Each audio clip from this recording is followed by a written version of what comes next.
तो इस चैप्टर में हम लोग स्टार्ट कहाँ किए से किए थे, कार्बन से स्टार्ट किए थे, है ना। तो ऑब्वियस सी बात है कार्बन के बारे में कुछ डिटेल्स के बारे में डिस्कस किए थे। उसके बाद जो मेन टॉपिक स्टार्ट होता है इस चैप्टर का, तो यहाँ से स्टार्ट होता है कि आयनिक बॉन्ड क्या होता है ना, मतलब केमिकल बॉन्ड से स्टार्ट होता है। तो केमिकल बॉन्ड के बारे में हम लोग लास्ट क्लास में पढ़ चुके हैं, उसको थोड़ा सा एक बार रिवाइज कर देते हैं।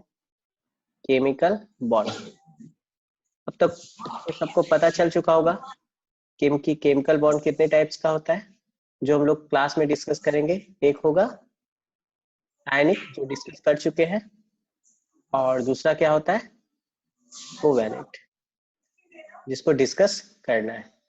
ठीक है, तो आयनिक बॉन्ड जब बनता है, एक मिनट रुको, हाँ, आयनिक बॉन्ड जब बनता है तो आयनिक बॉन्ड में ट्रांसफर ऑफ इलेक्ट्रॉन्स होता है। क्या होता है? Transfer of electrons. तो ट्रांसफर ऑफ इलेक्ट्रॉन से जो बॉन्ड बनता है वो कैसा होता है? Ionic bond. और कोवैलेंट बॉन्ड बताओ तो कैसे बनता है? Sharing of electron. Very good, चलो तो इतना तो सबको पता चल गया, शेयरिंग ऑफ इलेक्ट्रॉन्स, है ना, by sharing of electrons.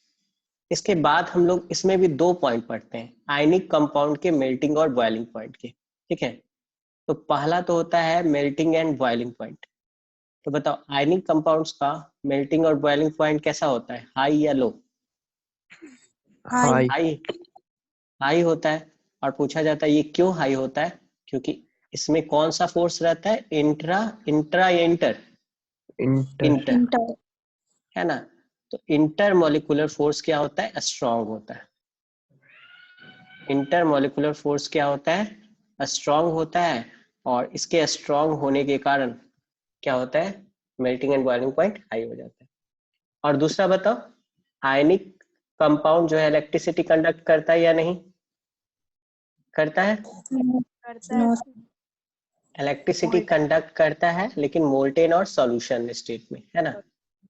Electricity के बारे में पढ़े थे हम लोग, एक हो गया सॉलिड, दूसरा क्या हो गया मोल्टेन, और तीसरा क्या हो गया सॉल्यूशन। ठीक है, तो सॉलिड में नहीं करता है, मोल्टेन में करता है और सॉल्यूशन में भी करता है। मोल्टेन और सॉल्यूशन में क्यों करता है?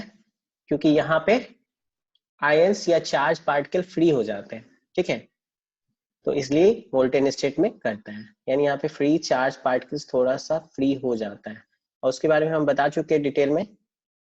चलो, तो ये पॉइंट कंप्लीट हो चुका था। अब बात कर रहे थे हम कोवैलेंट बॉन्ड के बारे में। ठीक है, तो कोवैलेंट बॉन्ड का कहानी स्टार्ट कहाँ से होता है? कार्बन से। क्योंकि कार्बन 4 इलेक्ट्रॉन ना तो लूज कर सकता है ना, मतलब 4 इलेक्ट्रॉन लूज नहीं कर सकता है, और 4 इलेक्ट्रॉन लूज अगर कर देता है तो क्या बनाएगा? लूज कर देता है तो बनाएगा C4+, जो कि पॉसिबल नहीं है, ये नहीं करता है। और कार्बन 4 इलेक्ट्रॉन गेन करके C4- भी नहीं बनाता है। ठीक है, तो आपको दोनों बात बता चुके थे कि ऑब्वियस सी बात है 4 इलेक्ट्रॉन लूज क्यों नहीं करेगा, क्योंकि it requires lot of energy. it requires a lot of energy, a lot of energy।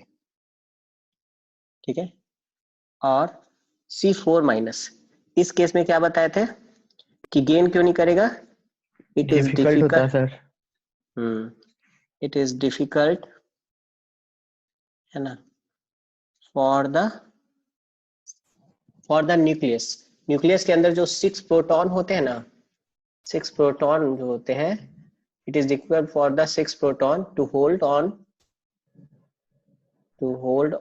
To 10 electrons. 10 electrons को होल्ड करना ये डिफिकल्ट है, दोनों काम नहीं करेगा। तो कार्बन क्या करता है? शेयरिंग करता है, और शेयरिंग करके जो बॉन्ड बनाता है उस बॉन्ड को हम लोग क्या बोलते हैं? कोवैलेंट। ठीक है, चलिए यहां तक हम लोग कंप्लीट कर चुके थे। और उसके बाद कुछ स्ट्रक्चर देखे थे। कौन सा स्ट्रक्चर? उसको बोलते हैं Lewis dot structure. Last class में यही पढ़े थे कि लुईस डॉट स्ट्रक्चर कैसे बनाना है। ठीक है, तो एक एग्जांपल के लिए सिर्फ बना देते हैं हम लास्ट क्लास में जैसे हम लोग देखे थे NH3 का अगर लुईस डॉट स्ट्रक्चर बनाना है तो उसके लिए हम क्या करेंगे, सबसे पहले N का इलेक्ट्रॉनिक कॉन्फ़िगरेशन। तो N का इलेक्ट्रॉनिक कॉन्फ़िगरेशन क्या होता है, कोई भी बता सकते हो? 2 5 2 5, वेरी गुड। N का इलेक्ट्रॉनिक कॉन्फ़िगरेशन होता है 2,5 और H का कितना होता है? 7 नहीं सर, H 1 1 1 1 H 1 का 1 1 होता है।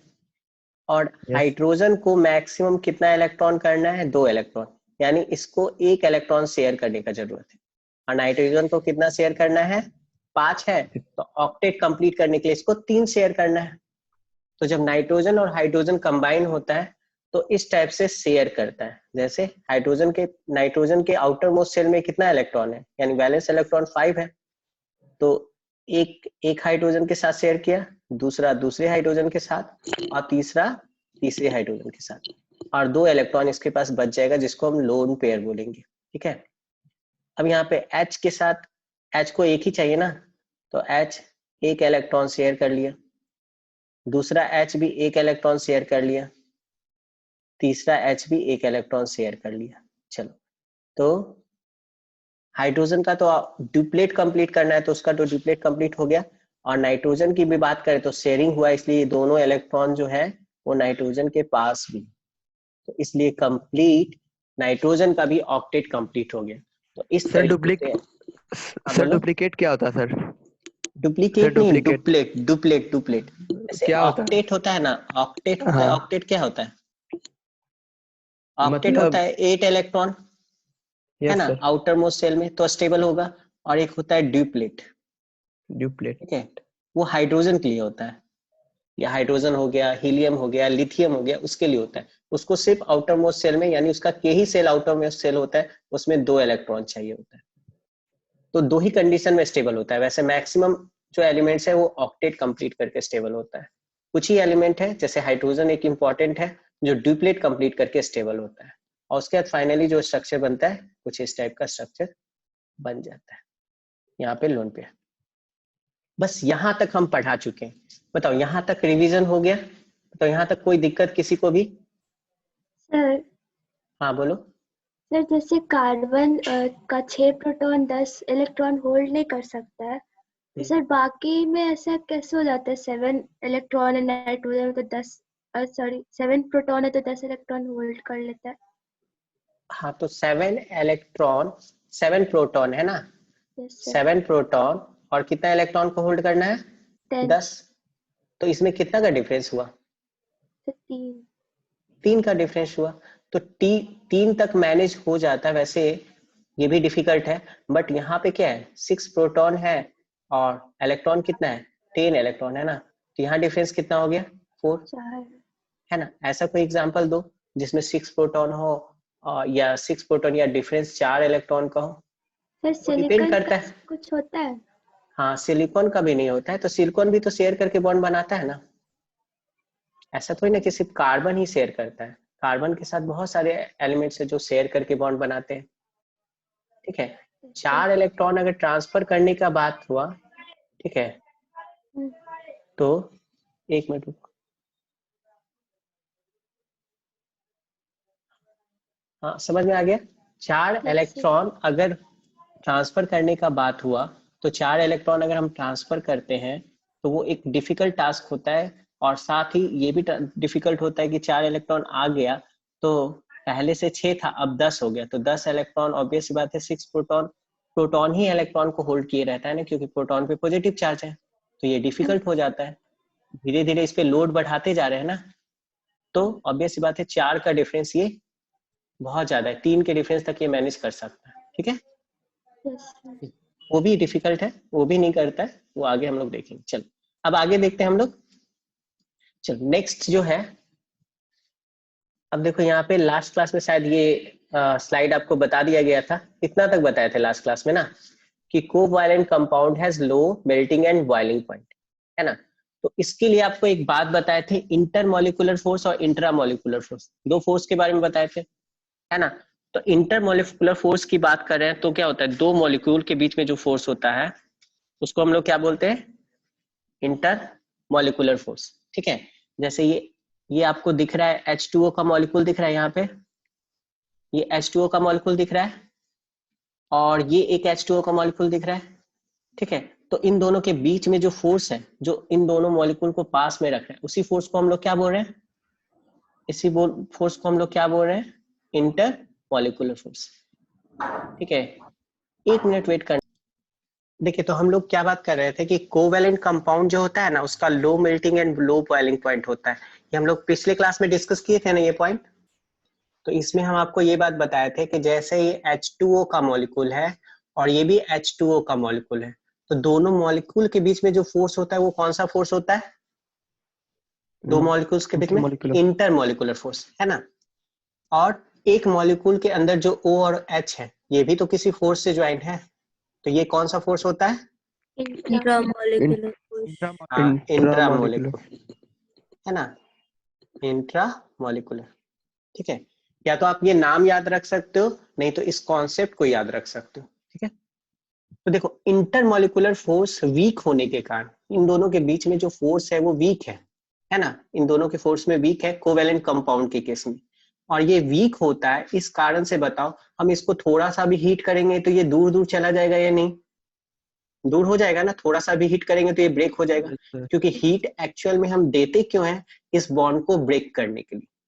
अब अगर ये बॉन्ड जो है इंटरमोलिकुलर बॉन्ड जो है वो वीक है, तो ऑब्वियस सी बात है ये जल्दी टूट जाएगा, और जल्दी टूट जाएगा मतलब कम हीट देना पड़ेगा, और कम हीट देना पड़ेगा मतलब मेल्टिंग और बॉइलिंग पॉइंट क्या होगा, लो या हाई, बताओ, लो होगा।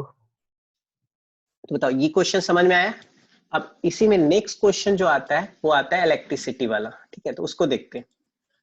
तो 2 पॉइंट याद रखना, जो मेल्टिंग और बॉइलिंग पॉइंट वाला क्वेश्चन होगा ना उसको किससे एक्सप्लेन करोगे, इंटरमोलिकुलर फोर्स से, मेल्टिंग और बॉइलिंग पॉइंट वाला, ठीक है।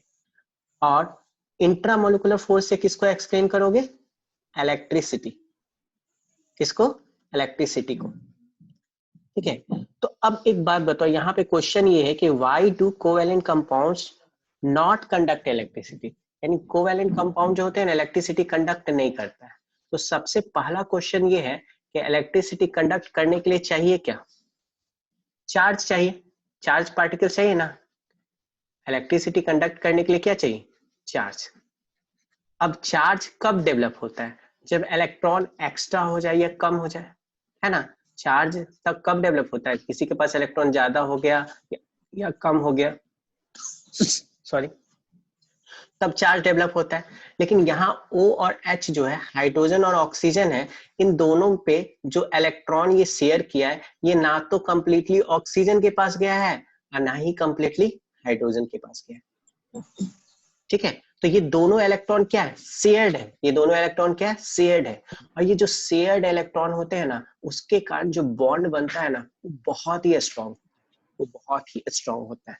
नॉर्मल केस में भी आप ये सोच सकते हैं कि जैसे मान लीजिए 2 फ्रेंड है, ठीक है, 2 फ्रेंड है, एक ले लेते हैं ए और एक ले लेते हैं बी, ठीक है। अब इन दोनों की फ्रेंडशिप कैसी है और क्यों हुई, तो बात यह है कि इसके पास कुछ था, ठीक है, जो इसको चाहिए था, और इसके पास भी कुछ था जो इसको चाहिए था, ठीक है। तो इसने इसको दे दिया और इसने इसको दे दिया और इन दोनों में दोस्ती हो गई, ठीक है। अब दूसरी दोस्ती किस टाइप से है, दूसरी मान लो एक्स और वाई में, ये ए और बी था, यहाँ पे दोस्ती हो रहा है एक्स और वाई में।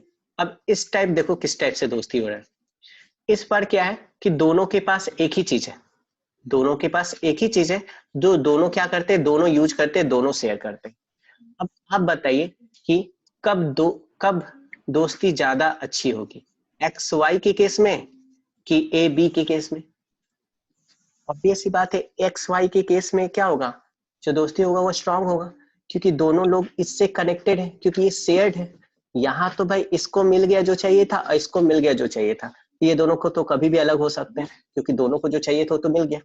लेकिन यहाँ पे जो दोनों को चाहिए दोनों शेयर करते हैं, और शेयर करते हैं तो दोनों हमेशा यूज करते हैं, और हमेशा यूज करते हैं यानी इन दोनों के बीच में जो बॉन्ड बनेगा, इन दोनों के बीच में जो दोस्ती होगी वो बहुत ही स्ट्रांग होगी। तो ये जो दोस्ती है यहाँ जो एक तरफ कंप्लीट ट्रांसफर हो गया, ये कैसा बॉन्ड बन रहा है यहाँ पे, आयनिक, ठीक है। और यहाँ पे जो शेयर करके बॉन्ड बन रहा है वो कैसा बन रहा है, कोवैलेंट, ठीक है। तो ये दोनों एटम है, जैसे ऑक्सीजन और हाइड्रोजन। तो इस पर्टिकुलर केस में बताओ ये जो इंट्रामोलिकुलर फोर्स है वो हाई होगा या लो? बताओ, शेयर किया गया है, तो शेयर किया गया चीज तो ऑब्वियस बात है कंप्लीटली किसी को दिया नहीं जा सकता है। तो जो शेयर करके जो बॉन्ड बन रहा है, और ऑब्वियस बात है इस बॉन्ड को ब्रेक करना बहुत डिफिकल्ट है, क्योंकि ये बहुत ही स्ट्रांग होता है। ये बहुत ही क्या होता है? स्ट्रांग। ठीक है, तो ये अगर स्ट्रांग होता है तो इस बॉन्ड को ब्रेक कर सकते या नहीं कर सकते? नहीं कर सकते। और ब्रेक नहीं कर सकते तो यहां से हमको H+ और O2- आयन नहीं मिलेगा, और ये आयन नहीं मिलेगा इसलिए कोवैलेंट कंपाउंड इलेक्ट्रिसिटी कंडक्ट नहीं कर सकता है।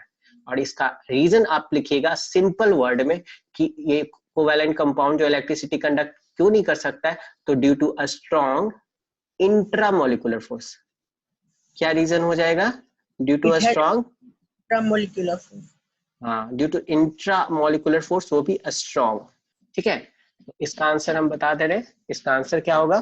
Covalent compound do not conduct electricity because it has a strong intramolecular force, और जिसके कारण क्या हो रहा है? Due to which it does not dissociate और ब्रेक इनटू चार्ज पार्टिकल।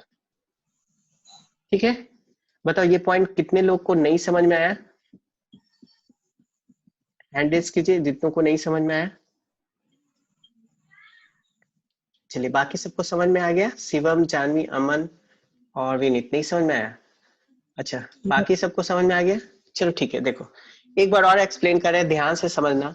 एक बात बताओ सबसे पहले, तो कोवैलेंट कंपाउंड सब समझ गए हो? एक एग्जांपल लेते हैं, CH4 का लेते हैं एग्जांपल, ठीक है ना?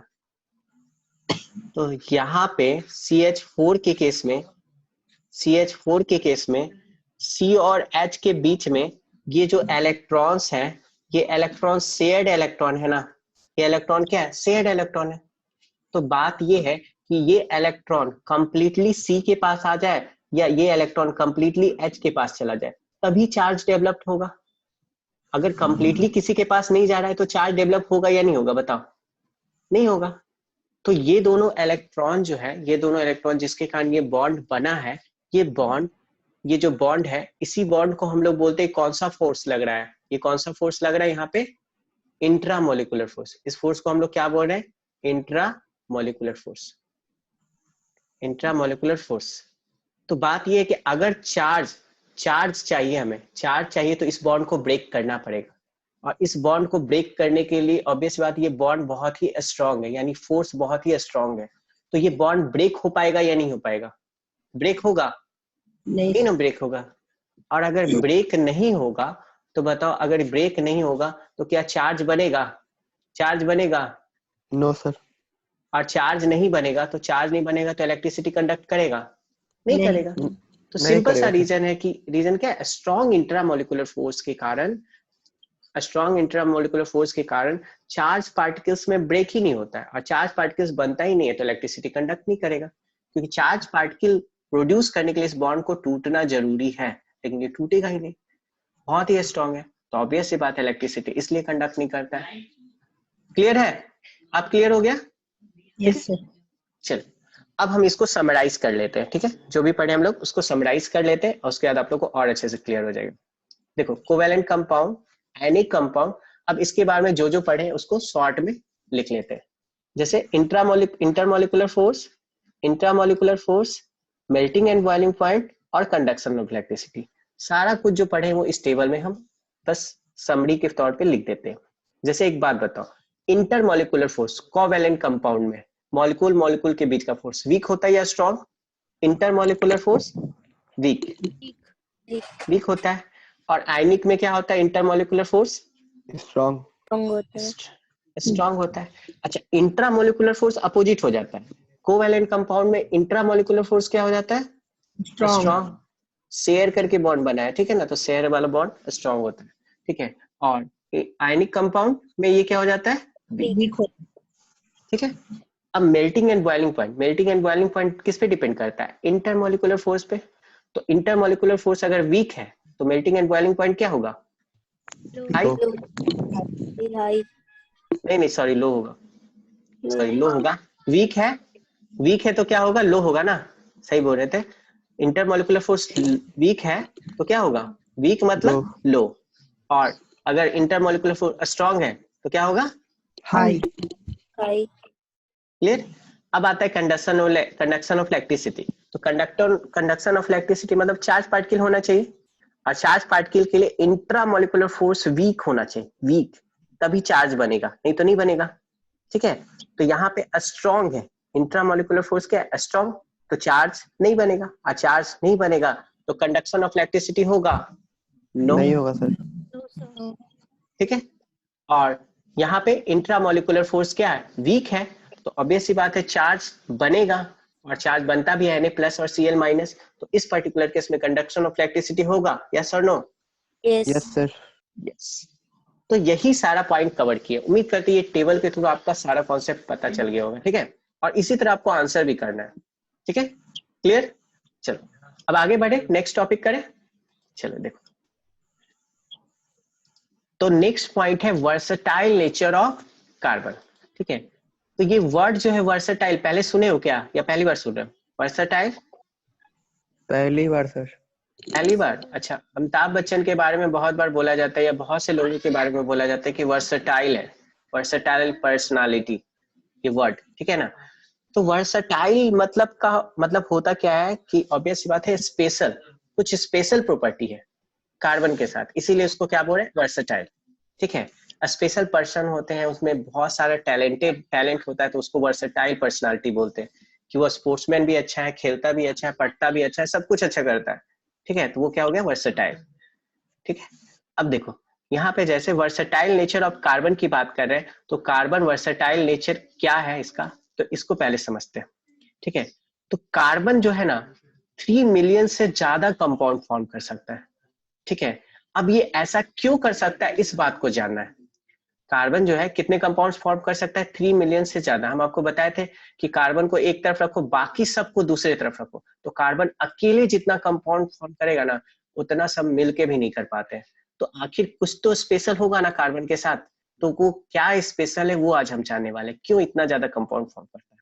ठीक है, तो पहला पॉइंट जो स्पेशल पॉइंट है इसके साथ, वो ये है कि एक प्रॉपर्टी होता है कैटेनेशन, जो कार्बन शो करता है। अब ये कैटेनेशन क्या है और कैटेनेशन प्रॉपर्टी क्या है, बहुत ही इंपॉर्टेंट वर्ड है, बहुत ही ज्यादा इंपॉर्टेंट है ये। ठीक है, कैटेनेशन। तो कैटेनेशन क्या होता है इसको समझते हैं। तो कैटेनेशन क्या होता है? तो catenation is the unique ability of carbon to form bonds with itself, है ना? कार्बन का यूनिक एबिलिटी है कि वो खुद के साथ बॉन्ड फॉर्म कर सकता है। वैसे ऐसा एबिलिटी और भी एलिमेंट्स के साथ है, लेकिन इसका कुछ ज्यादा स्ट्रॉन्ग बॉन्ड फॉर्म होता है। ठीक है, तो कैटेनेशन क्या है? एक ऐसा एबिलिटी कि कार्बन का एक एटम अपने कार्बन के दूसरे एटम के साथ बॉन्ड फॉर्म कर सकता है। उसी प्रॉपर्टी को हम लोग क्या बोलते हैं? कैटेनेशन। एग्जाम्पल के थ्रू एक्सप्लेन करते हैं। जैसे देखो, और इस प्रॉपर्टी के कारण carbon compounds can form long chain and branch chain. Example के लिए देखो, कार्बन जो है ना, कार्बन एक दूसरे कार्बन के साथ कंबाइन होकर बॉन्ड फॉर्म करेगा, फिर एक और कार्बन के साथ कंबाइन होगा, फिर एक और कार्बन के साथ कंबाइन होगा, फिर एक और कार्बन के साथ कंबाइन होगा, फिर एक और कार्बन के साथ कंबाइन होगा, और ऐसे करके आगे बढ़ता जाएगा और बहुत बड़े बड़े चेन्स फॉर्म कर रहा है। तो ऑब्वियस सी बात है 2 चेन वाला एक कंपाउंड होगा, 3 चेन वाला एक कंपाउंड होगा, 4 चेन वाला कंपाउंड होगा। तो ऐसे करके ये सेल्फ लिंकिंग एबिलिटी जो है इसका, सेल्फ लिंकिंग एबिलिटी, यानी कार्बन एटम खुद के साथ जो कंबाइन हो सकता है, वो एबिलिटी के कारण ये बहुत बड़े बड़े चेन फॉर्म करता है, और बहुत बड़ा बड़ा चेन फॉर्म करता है, इसलिए बहुत ज्यादा कंपाउंड फॉर्म करता है। और यही एबिलिटी क्या कहलाता है? कैटेनेशन। यही नहीं, ये ब्रांच चेन भी फॉर्म करता है। जैसे लॉन्ग चेन तो हो गया, ब्रांच चेन की बात करें तो जैसे ये कार्बन, दूसरा कार्बन, तीसरा कार्बन, चौथा कार्बन और पांचवा कार्बन, और हर एक कार्बन का वैलेंसी कितना है बताओ? 4 है ना? तो 4 वैलेंसी मतलब वो चारों हाथ से कंबाइन कर सकता है। तो एक नीचे आ गया, एक ऊपर आ गया, है ना? तो नीचे भी एक कार्बन आ गया, इधर भी एक कार्बन, इधर भी एक कार्बन, इधर भी एक कार्बन, मतलब और भी कार्बन फॉर्म कर सकता है ऐसे। ठीक है, यहाँ तक कि ऐसे, है ना? ऐसे करके बहुत सारे कंपाउंड फॉर्म कर सकता है। तो ये वाला जो केस है, ये कौन सा केस है? ब्रांच चेन का। और ये कौन सा केस है? Long chain. तो ये जो चेन फॉर्म कर रहा है या ब्रांच चेन फॉर्म कर रहा है, ये क्यों कर रहा है? क्योंकि इसका एक एबिलिटी है कैटेनेशन, खुद के साथ बॉन्ड बनाने का। ठीक है, खुद के साथ बॉन्ड बनाने का एबिलिटी, और उसी प्रॉपर्टी को हम लोग क्या बोलते हैं, कैटेनेशन। ठीक है, अब देखो नेक्स्ट पॉइंट देखते हैं, इसको थोड़ा इरेज कर देते हैं। ठीक है, इतना तो समझ ही रहोगे सब। यहाँ पे देखो, अब कार्बन जो है ना, कार्बन सिंगल बॉन्ड तो फॉर्म करता ही करता है, डबल बॉन्ड भी फॉर्म करता है और ट्रिपल बॉन्ड भी फॉर्म करता है। किसके साथ, कार्बन के साथ। जैसे कार्बन के 4 हाथ है ना, तो कार्बन एक हाथ से कंबाइन हो गया दूसरे कार्बन के साथ, और बाकी जो 3 हाथ है इसका खुला हुआ है। ठीक है, तो ये बना कार्बन और कार्बन के बीच में सिंगल बॉन्ड। कार्बन और कार्बन के बीच में डबल बॉन्ड भी बन सकता है, जैसे ये कार्बन हो गया, फिर कार्बन के बीच में डबल बॉन्ड बन गया। अब बचा कितना, इसका 2 हाथ इधर है, तो इस कार्बन का 2 हाथ बचा है, तो 1, और इस कार्बन का 2 हाथ इधर है, तो 2 हाथ इधर बचा है। हाथ जो बोले वो एक्चुअल में वैलेंसी। ठीक है, अब कार्बन कार्बन क्या कर सकता है, ट्रिपल बॉन्ड भी फॉर्म कर सकता है। तो कार्बन और कार्बन के बीच में कैसा बॉन्ड हो सकता है, ट्रिपल बॉन्ड भी हो सकता है। तो 3 बॉन्ड बन गया, तो इस कार्बन के पास कितना वैलेंसी बचा, 3 तो इधर हो गया, बचा 1, टोटल 4 होता है ना, तो चौथा इधर हो गया, और इसके पास भी 3 इधर हो गया, चौथा बचा, तो चौथा इधर हो गया। तो इस तरह से यहाँ पे देख पा रहे हो कि कार्बन के पास एक यूनिक एबिलिटी है खुद के साथ बॉन्ड फॉर्म करने का, और वो बॉन्ड फॉर्म करके लॉन्ग चेन कंपाउंड भी फॉर्म करता है, ब्रांच चेन कंपाउंड भी फॉर्म करता है, कार्बन कार्बन के बीच में सिंगल बॉन्ड भी फॉर्म करता है, कार्बन कार्बन के बीच में डबल बॉन्ड भी फॉर्म करता है, कार्बन कार्बन के बीच में ट्रिपल बॉन्ड भी फॉर्म करता है। बात समझ में आया? तो ये इतने टाइप से कंबाइन करता है कार्बन के साथ, तो इसलिए सबसे ज्यादा नंबर ऑफ कंपाउंड बनाएगा या नहीं बनाएगा। क्लियर हो पा रहा है क्या ये पॉइंट? ठीक है, चलिए अब इसके आगे नेक्स्ट देखते हैं। अच्छा बताओ, इसमें कोई दिक्कत, यहाँ पे कैटेनेशन में कोई दिक्कत किसी को? क्योंकि कैटेनेशन बहुत इंपॉर्टेंट है। कैटेनेशन समझ में आ गया सबको? Yes sir. ठीक है, चलिए अब आगे बढ़ते हैं और नेक्स्ट देखते हैं। ठीक है, कैटेनेशन के बारे में ही आगे पढ़ेंगे हम लोग अभी। चलो देखो, अब यहाँ पे एक होता है सैचुरेटेड कंपाउंड, एक होता है अनसैचुरेटेड, तो इसको समझते हैं, ये भी बहुत इंपॉर्टेंट है। तो सैचुरेटेड कंपाउंड कैसा कंपाउंड होता है? ठीक है, तो कार्बन कंपाउंड्स के बीच में अगर सिंगल बॉन्ड है, यानी कार्बन कार्बन एटम के बीच में सिंगल बॉन्ड है, ठीक है, तो उस टाइप के कंपाउंड को हम लोग क्या बोलेंगे, सैचुरेटेड कंपाउंड।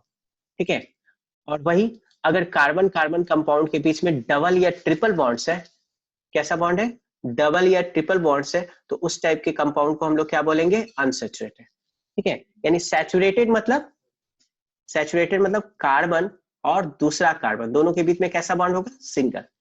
अनसैचुरेटेड मतलब कार्बन और कार्बन के बीच में कैसा होगा, डबल बॉन्ड, और कार्बन कार्बन के बीच में कैसा बॉन्ड होगा, ट्रिपल बॉन्ड। ठीक है, तो सिंगल बॉन्ड मतलब सैचुरेटेड कंपाउंड है, और डबल या ट्रिपल बॉन्ड है कार्बन कार्बन एटम के बीच में, तो कैसा कंपाउंड होगा, अनसैचुरेटेड कंपाउंड। क्लियर? अब देखो कॉज ऑफ कैटेनेशन की बात कर रहे हैं, तो कैटेनेशन तो ठीक है, सबको समझ में आ गया भाई, कैटेनेशन है यानी कार्बन कार्बन के साथ कंबाइन करता है, कार्बन का एक एटम कार्बन के दूसरे एटम के साथ कंबाइन करके बॉन्ड फॉर्म करता है। लेकिन एक बात बताओ, क्या ये सिर्फ कार्बन के केस में होता है कि और भी एटम्स के केस में होता है, और भी एलिमेंट्स के केस में होता है? कोई बताइए, और भी एलिमेंट्स के केस में होता है या नहीं होता है? और भी एलिमेंट्स के केस में होता है या नहीं होता है? आवाज आ रहा है सबको? Hello, yes sir. आ रहा है ना?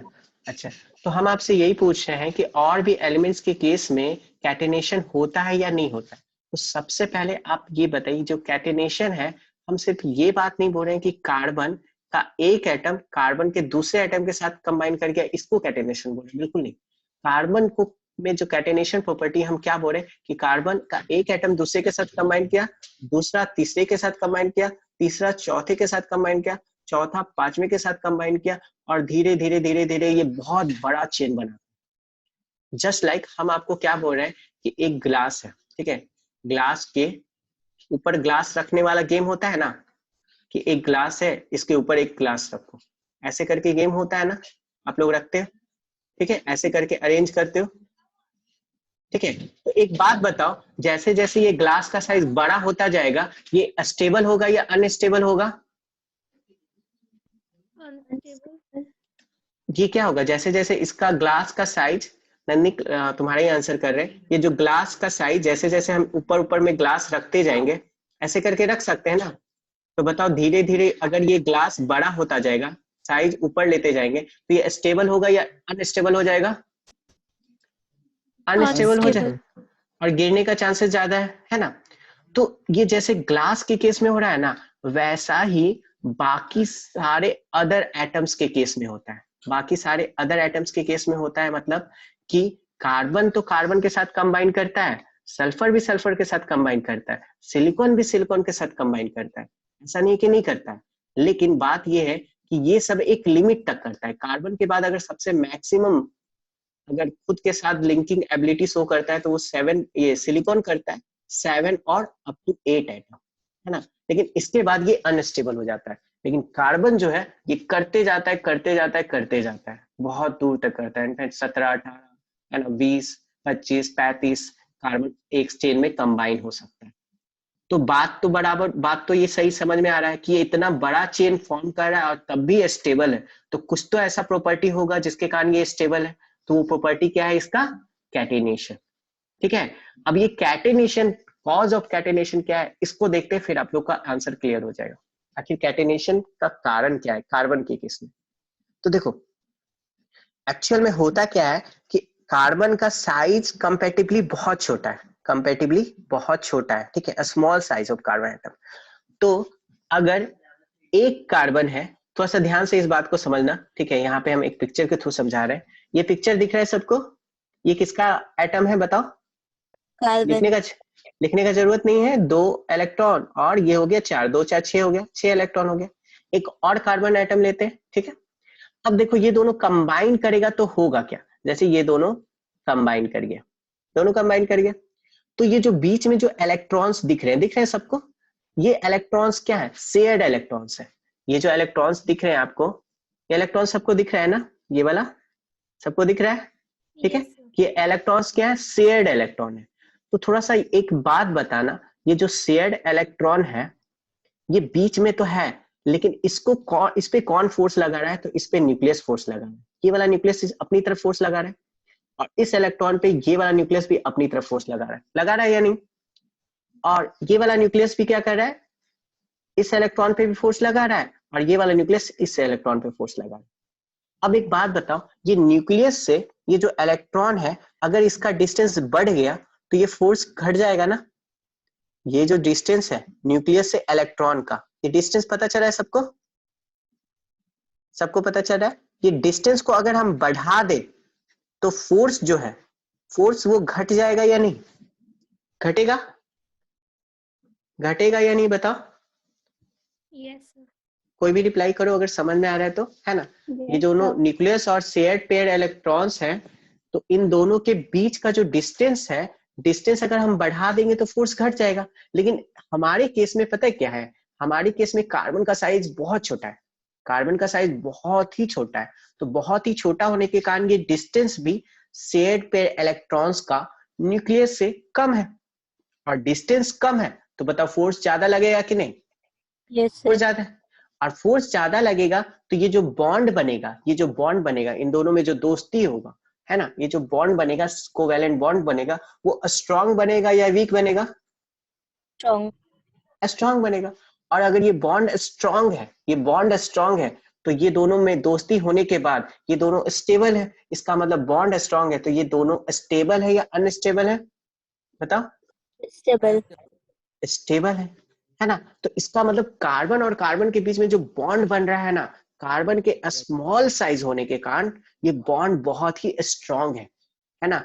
और बॉन्ड बहुत ही स्ट्रांग है, इसलिए कंपाउंड क्या होगा? स्ट्रांग। ये जो बॉन्ड जो होगा कार्बन का, कार्बन कार्बन का बॉन्ड जो होगा वो स्ट्रांग एंड स्टेबल होगा। और स्ट्रांग एंड स्टेबल होगा तो इसलिए कार्बन कार्बन कंबाइन होते होते, कार्बन कार्बन कंबाइन होते होते बहुत बड़ा चेन भी बनाएगा तो भी स्टेबल रहेगा, कोई दिक्कत नहीं होगा। बताओ ये समझ में आया सबको? ये वाला कॉन्सेप्ट क्लियर है क्या सबको? ये concept? Yes sir. Yes sir.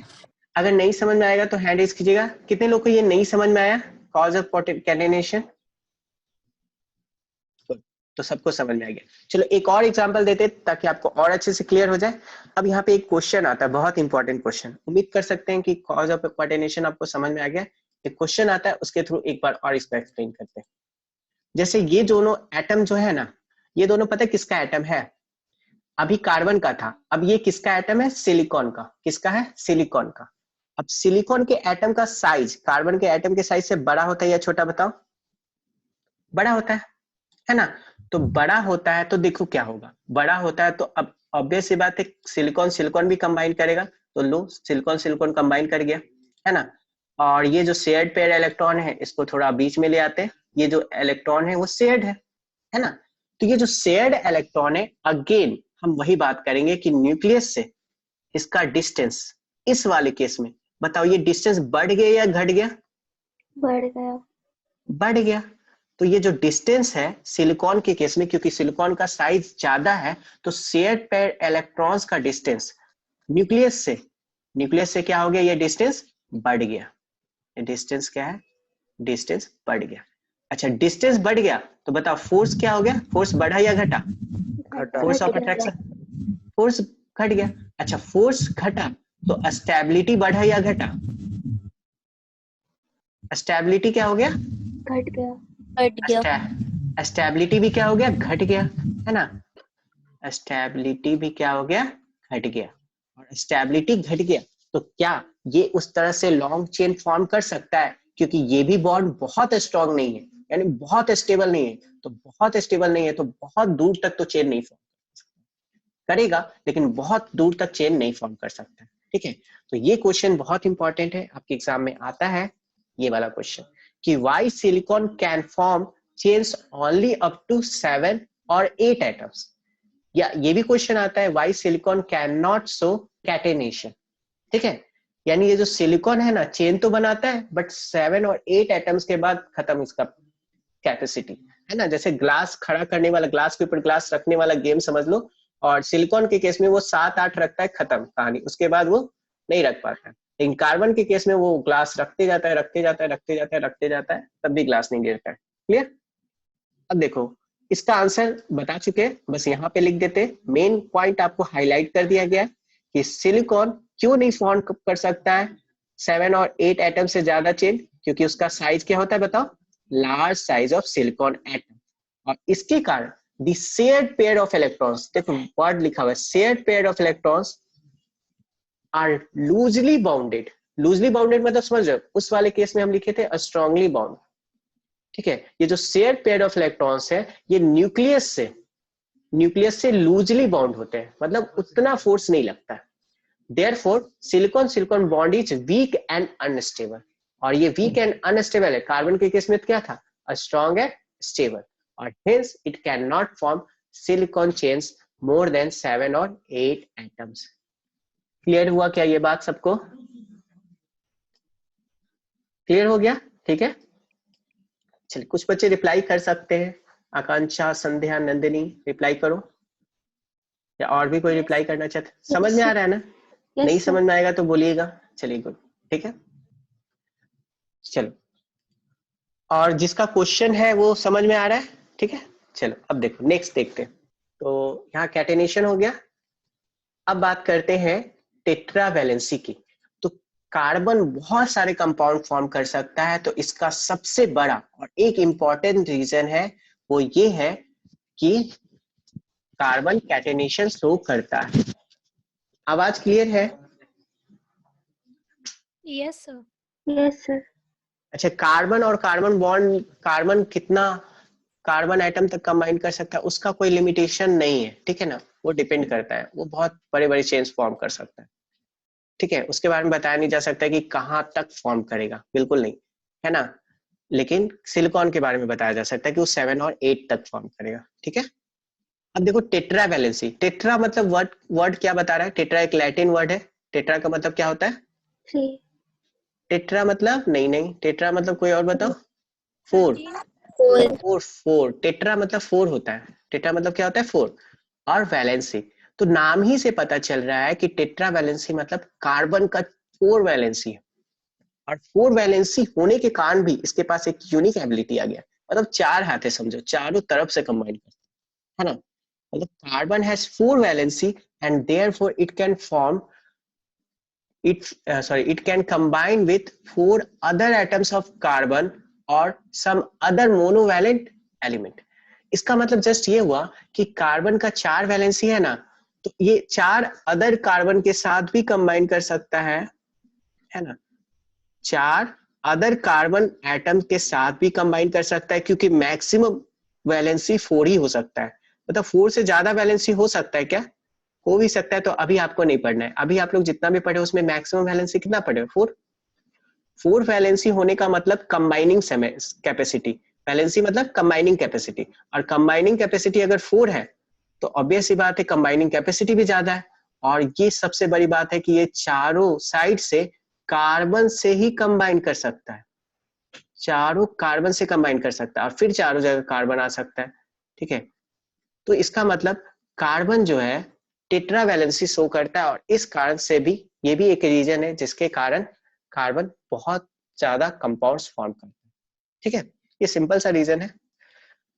अब देखो यहाँ पे एक क्वेश्चन आपके एग्जाम में आता है, इस क्वेश्चन को डिस्कस कर लेते हैं। Why carbon forms a large number of compounds? वैसे तो आपको ये क्वेश्चन का आंसर बता चुका गया है, लेकिन आपको बस पॉइंट में हम बता देते हैं कि आंसर कैसे लिखना है। ये बहुत ही इंपॉर्टेंट क्वेश्चन है, खासकर इस बार एग्जाम के लिए। Why carbon forms large number of compounds. तो बताओ, पहला कोई बता सकते हो? पहला हम ही बता दिए, पहला पॉइंट बता सकते हो क्या होगा? कि कार्बन बहुत ज्यादा कंपाउंड फॉर्म करता है। तो इसका पहला रीजन क्या हो जाएगा? कैटेनेशन। ठीक है, और उसके बाद कैटेनेशन को एक्सप्लेन कर देना, जो एक्सप्लेन किए हैं कि कैटेनेशन क्या है? Is the unique ability of carbon to form bonds with itself. अगर ये ज्यादा मार्क्स का क्वेश्चन आता है, ऐसे ज्यादा मार्क्स का नहीं आता है, 2 या 3 मार्क्स का आता है तो 2-3 पॉइंट लिखेंगे चल जाएगा।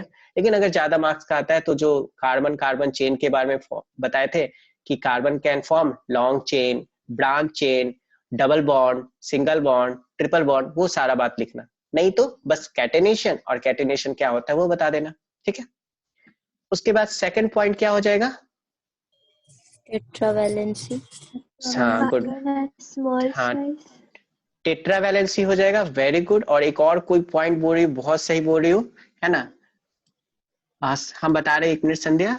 हाँ, एक और कोई पॉइंट बोले, वो क्या बोले? टेट्रावैलेंसी तो हो गया, चलो गुड, टेट्रावैलेंसी हो गया क्योंकि small size of atom. Very good, है ना? थर्ड पॉइंट यूनिक है क्योंकि वो बुक में नहीं पता चलेगा आपको, है ना? आप अगर अच्छे से डिटेल में पढ़ोगे तभी पता चलेगा। बहुत बढ़िया। तो टेट्रावैलेंसी मतलब carbon has 4 valency, therefore it can combine with 4 other atoms of carbon और सम मोनोवैलेंट एटम। मोनोवैलेंट का मतलब होता है ना, मोनोवैलेंट एलिमेंट मतलब जिसका वैलेंसी क्या हो? 1, जिसका वैलेंसी 1 हो। जैसे एग्जांपल के लिए क्लोरीन, जैसे एग्जांपल के लिए ब्रोमीन, जैसे एग्जांपल के लिए आयोडीन। ये सब का क्या है? कि सबका वैलेंसी क्या है? 1। ठीक है, क्लियर है? चल, अब यहाँ पे एक और रीजन है, वो रीजन ऑब्वियस बात है स्पेशल है क्योंकि नॉर्मली बुक में नहीं मिलेगा, लेकिन ये रीजन भी है कि अ small size of carbon atom, carbon का एटम का साइज स्मॉल है, और ये तो रीजन है ही, आप समझ ही रहे हो। और इसी रीजन के कारण ये कैटेनेशन शो करता है। तो एक्चुअल में ये कैटेनेशन से रिलेटेड है, लेकिन तब भी इसको अगर पॉइंट में लिखना है, आपको 3 मार्क्स का क्वेश्चन आ रहा है तो 3 पॉइंट बना सकते हो, है ना? अब small size of carbon atom होने के कारण क्या हो रहा है, ये बात तो एक्सप्लेन कर ही चुके हैं। Due to a small size of carbon atom, carbon carbon bond is strong. Carbon और कार्बन के बीच में जो बॉन्ड बन रहा है वो बहुत स्ट्रॉन्ग बन रहा है, इसलिए it can form long chain और ब्रांच चेन कंपाउंड्स। बताइए, यहां तक क्लियर हुआ सबको? यहां तक कोई दिक्कत? ठीक है, चलो चलिए ठीक है। अगर किसी को यहाँ तक कोई डाउट